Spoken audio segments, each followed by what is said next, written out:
dukanya di sana. Awal merintis kita nggak kayak sekarang. Dulu lapak saya itu istilahnya toko saya itu cuman 2 kali 3 kalau nggak salah. Itu deket sama Yonip ya. Itu berapa orang? Saya cuma satu. Satu orang misalnya. Jadi Satu. kalau ada yang Potong yang antre. antre. Nah, Satu hari pengen 30.000.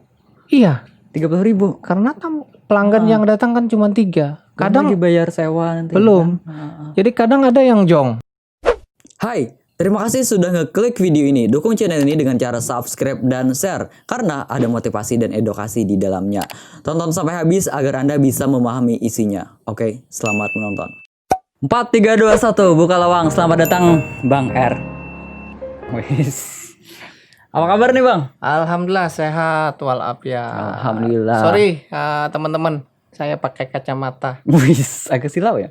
karena nggak pede kadang di depan kamera. Oh gitu. Padahal ganteng nih. Bang, tanya-tanya dong. Oke. Ini silakan. udah banyak ya marketnya. Lumayan, alhamdulillah sekarang kita sudah punya 5 outlet untuk daerah Kandangan. Yang pertama di Amawang ya, Jalan Budi Bakti itu depan panti asuhan. Iya, yang saya biasanya ke sana kan? Iya, betul. Terus yang kedua itu outlet kita ada di Tumpang Talu ya. Tumpang Talu. Itu brandnya memang kita agak beda-beda semua. Di situ ada namanya apa? Mancukur. Terus di depan Gos. Depan Gos itu Kang Cukur namanya. Kang Cukur. Iya. Jadi semua pada cukur-cukur lah. Iya. Terus satu lagi di dekat ini Bakso Timbul ya. Exjo itu Jalan Alohidut juga. Kalau di situ namanya Mang Cukur. Mang Cukur. Jadi tadi Bang Cukur? Enggak. Pertama kan Mang, Man, Kang. Terus satu lagi iya. daerah Tibung Raya. Oh, daerah Tibung. Jadi totalnya ada 5 sama di. Wow. Ini sudah memperkerjakan berapa orang nih? Kalau untuk sementara kita ada 12 orang. Wow, lumayan banyak tuh bisa memperkerjakan orang. Alhamdulillah. Jadi orang-orang yang nggak punya kerja bisa ditarik nih. sambil belajar ya kan. Kalau mereka memang punya istilahnya apa? Punya minat, punya bakat di bidang potong rambut. Kita dengan senang hati memberi peluang, memberi kesempatan untuk mereka belajar di tempat kita sambil bekerja. Oh, bisa gitu. Bisa. Kenapa sih Bang jadi membuka market? Padahal sudah ada di situ. Kenapa?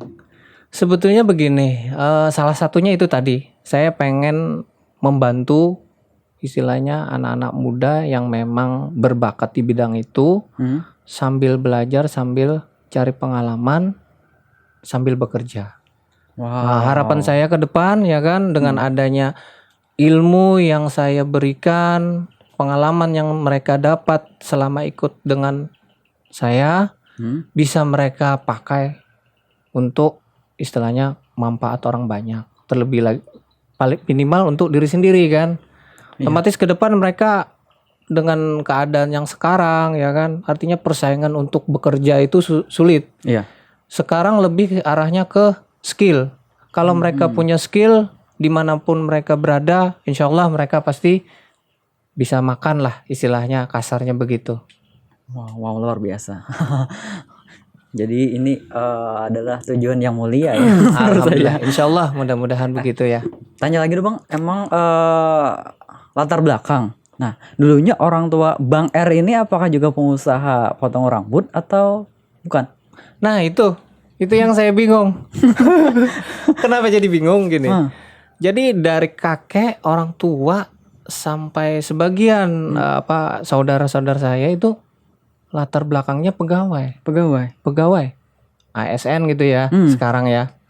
Nah jadi saya ini kebingungan, saya mencari jejak rekam dari keturunan tuh yang mana sih sebenarnya saya istilahnya nenek moyang itu jadi tukang potong rambut. Ternyata nggak ada. Jadi ini inisiatif sendiri. Awalnya sih hobi. Hobi. Jadi saya dari SMP itu udah suka nyukur teman-teman. Oh. Walaupun alat seadanya. Dulu kan gunting sama sisir ya cukup lah udah. SMP sudah bisa. SMP sudah sering motong teman-teman. Jadi nggak kena razia dong. Iya. Jadi begitulah. Iya. Banyak orang yang pengen jadi pegawai. Menjadi pegawai itu persaingannya ketat. Iya, betul. Menurut saya menjadi pengusaha untuk usaha sendiri itu luar biasa sih. Sejak kapan Bang R memulai usaha ini? Sebetulnya kalau dibilang ini ya kayak apa ya? Awalnya memang saya tuh nggak terlalu tertarik gitu. Kalau untuk jasa potong rambut, cukur nih nggak tertarik. Seiring waktu ya kan, mungkin memang rezekinya mungkin di sini juga. Akhirnya hobi saya tersalurkan sambil dapat uang itu. Oh. Jadi kalau pengennya tuh dulu cita-cita seperti orang tua gitu kan, pengen jadi ASN lah. Pengennya begitu. Cuman ya udah karena sekarang sudah bidang ini ya kita tekuni aja lah sampai sekarang. Tapi kayaknya 5 market nih. Ya. 5 tempat itu kayaknya penghasilannya lebih tinggi daripada ASN. Insya Allah, amin. Amin. Pertama buka usaha itu di mana sih? Di kandangan atau di luar? Sebetulnya kalau untuk usaha ini saya tuh udah sebelum di kandangan memang udah ada buka. Udah ada. Iya, udah. Jadi buat teman-teman ya.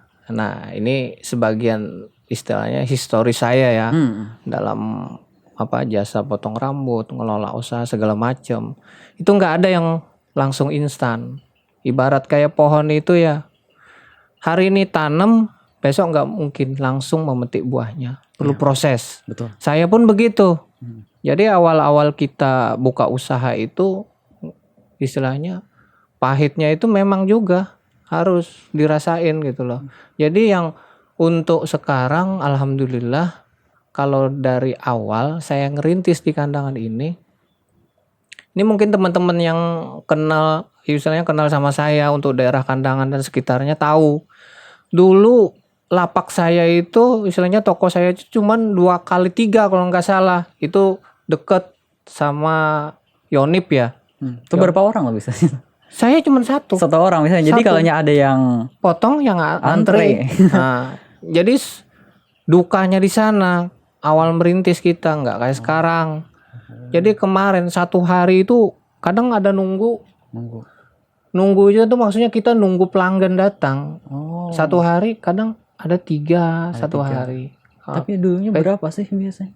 Maksudnya? Biayanya berapa dulu? Kalau tarif saya murah. Awal buka promo itu 10.000. 10.000. Jadi 1 hari pengen 30.000. Iya. 30.000. Karena kan pelanggan yang datang kan cuma 3. Kadang lagi bayar sewa nanti. Belum.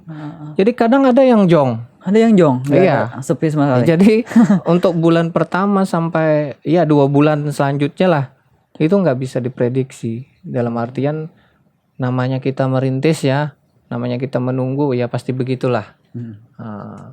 Kira-kira begitu. Jadi nggak semewah sekarang tempatnya. Alhamdulillah Cuma sekarang. 1. Iya. Wow, menjadi perubahan sekali dulunya. Bisanya cuma nganter orang, sekarang sudah bisa. Jadi pegawainya juga sudah banyak. Tempatnya juga sudah banyak. Oh, luar biasa sekali. Tadi dukanya selain itu ada lagi yang lain? Sebetulnya dukanya tuh banyak. Cuman kalau kita ceritain ya, nanti saya nangis dong. Yang paling berkesan aja deh. Kalau ngerintis di sana itu sebetulnya jalurnya pas aja sih. Kayak di Sungai Danau ya. Kebetulan Sungai Danau itu kan di sana banyak pegawai tambang gitu, batu bara segala macam. Habis itu kita 2013 kalau nggak salah atau 14 itu mereka kan kena PHK semua. Jadi kita bingung mau bertahan di sana kayak apa ya. Soalnya yang penduduk lokal itu hampir ya sedikit lah istilahnya kan sedikit. Mereka yang datang itu banyak ibaratnya orang yang jauh gitu yang kerja di sana. Akhirnya saya udahlah kita nggak bisa paksakan di sini karena kan beban kita banyak kayak biaya operasional segala macam. Itulah makanya kita pindah lagi gitu. Jadi lebih ke kondisional gitu loh. Tapi kalau untuk daerah kandangannya itu stabil. perekonomiannya, Iya. ekonominya stabil gitu. Jadi di Sungai Danau tuh dulunya kan banyak di sana pendatang. Nah, ketika mereka berhenti bekerja, mereka pulang ke daerah masing-masing. Maka Betul.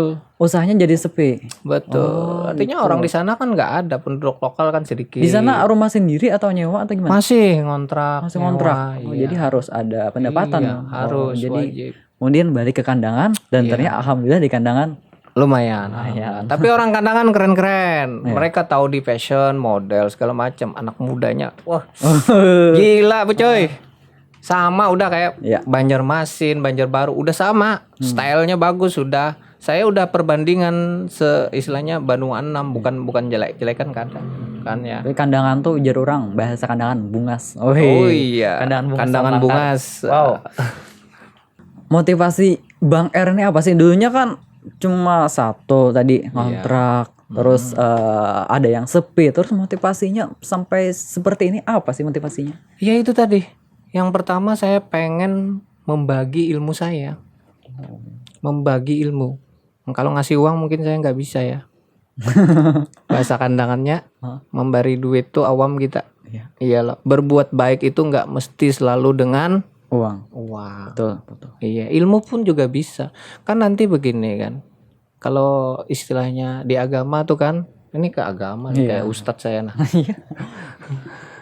Jar orang tuh yalah kalau kita beramal jariah itu kadar bakalan habis-habisnya. Dan itu mungkin kalau orang hulu sungai ini semuaan sudah didasari dengan landasan itu. Betul. Iya, rata-rata lah kekanakan bobuhan kita ini landasannya itu agama lebih kuat. Ya.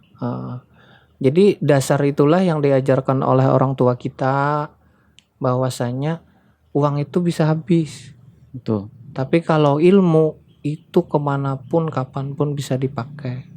Betul. Jadi kayak ulun pribadi itu istilahnya mungkin kada bisa membantu semua orang lawan duit. Mungkin dengan ilmu mereka silahkan nanti setelah istilahnya selesai belajar di tempat kita, tempat saya, silahkan kembangkan lagi. Mau buka usaha sendiri silahkan, mau mandiri silahkan. Karena bekal ilmu itu cukup sudah buat mereka. Wow, luar biasa. Jadi begini ya, yang bisa saya tangkap, misalnya saya bekerja di tempat Bang R, Ya. nah, terus saya bisa dan ingin membuka usaha sendiri. Ya. Akhirnya dengannya ilmu bekal dari Bang R, saya bisa menafkahi keluarga saya misalnya. Betul. Nah, akhirnya itu menjadi amal jariah insyaallah. Iya, amin. Tadi kan berbagi ilmu. Iya. Nah, berbagi ilmu itu dalam acara apa saja sih kegiatannya? Selain tadi magang atau bekerja di tempat Bang R, ada Iya. Untuk sementara ya kita ada komunitas. komunitas. Ya, yang sekarang kan ada Banuana mungkin lebih ya. Wow. Tapi nggak apa-apa, kita anggap aja Kalsel lah ya. Komunitas tukang gunting Banua ini sebetulnya lama sudah dibentuk. Cuman karena anggotanya masih sedikit, ya kan. Akhirnya pada 2019 kami adakan kopdar. Kebetulan di kandangan juga. Akhirnya anggota kita lumayan banyak. Di sana kita macam-macam lah kegiatan kita, mulai dari sharing, mulai berbagi pengalaman, informasi, segala macam lah. Iya. Jadi untuk komunitas ini anggotanya mungkin hampir Kaltim kalau nggak salah ada Banjarmasin. Iya. Jadi selain itu kita juga mengadakan semacam kegiatan workshop ya. Workshop ini nggak mesti harus apa istilahnya umum, nggak, komunitas bisa atau internal seperti yang baru-baru saya laksanakan kan. Itu ada internal workshop namanya. Jadi di internal workshop saya pribadi ingin menambah skill atau pengetahuan tentang barber. Ya. Biasanya barber atau potong rambut tadi. Kita datangkanlah pemateri yang menurut kita lumayan lah ilmunya untuk berbagi ke kita. Iya. Ya begitulah. Tanya lagi Bang. Tanya terus. Santai aja. Tanya terus. Santai. Barber. Iya. Nah, di barber itu ada apa saja sih? Sebetulnya begini, kan barber ini trennya kan 2016 ya. 2015-16. sebetulnya barber ini udah lama gitu. Artinya sudah lawas sebujurnya, barber itu sudah lawas. Cuman lagi trennya aja sekarang. Apa beda antara jadi begini, kalau potong rambut itu disebutnya dengan potong rambut, cukur rambut, pangkas rambut, anggap itulah ya. Itu disebutnya dengan barber sebetulnya barber bahasa luar sih sebetulnya. Sama aja. Tukang cukur rambut, tukang potong rambut sama. Jadi membedakan antara kalau hairdresser itu biasanya salon. Kenapa jadi disebut hairdresser? Karena mereka lebih banyak menguasai jenis kayak perawatan atau dan lain-lain gitu. Ketimbang barber. Jadi barber itu biasanya lebih identik dengan laki-laki. Oh, lebih fokus ke Iya. Kalau salon biasanya kecantikan wanita. Iya. Jadi salon atau barber itu biasanya difokuskan untuk laki-laki biasanya. Khusus laki-laki lah. Yang mengerjakan pun laki-laki. Sama sih sebetulnya kayak pangkas rambut yang ada ini. Cuman bedanya tuh satu. Mungkin dari segi tempat ya. Terus ada pelayanan tambahan. Contoh kayak ada keramasnya. Terus nanti ada kerimbat. Terus nanti ada layanan pijitnya juga. Mungkin itu aja yang membedakan. Sebetulnya sama semua. Jadi barber itu memang berasal dari bahasa luar yang baru ini booming gitu. Iya. Jadi barber ini lebih fokus ke laki-laki. Laki-laki. Jadi kalau barber khusus laki-laki. Kalau salon kecantikan biasanya untuk wanita. Kalau laki-laki pengen kecantikan. Nggak apa-apa. Laki-laki glowing kan mukanya lebih bagus. Iya mantap sih, kayak apa-apa Korea gitu. Mungkin ini terakhir nih, pesan Bang R kepada teman-teman pengusaha. Nah, tips-tips gimana sih memulai usaha itu gimana sih? Oke, jadi buat teman-teman yang sudah merintis atau mau memulai usaha ya, baik apapun usahanya itu, yang pertama jangan mudah menyerah. Iya. Kalau gagal coba lagi. Karena apa? Di balik kegagalan tuh nggak mungkin pasti gagal terus. Suatu saat pasti berhasil. Yakin terus, tekuni. Satu lagi, jangan pernah lupa bersyukur. Itu yang penting. Oke, terima kasih Bang R. Wow, ilmu semua nih. Mungkin sampai di sini dulu ya. Assalamualaikum warahmatullahi wabarakatuh. Waalaikumsalam warahmatullahi wabarakatuh.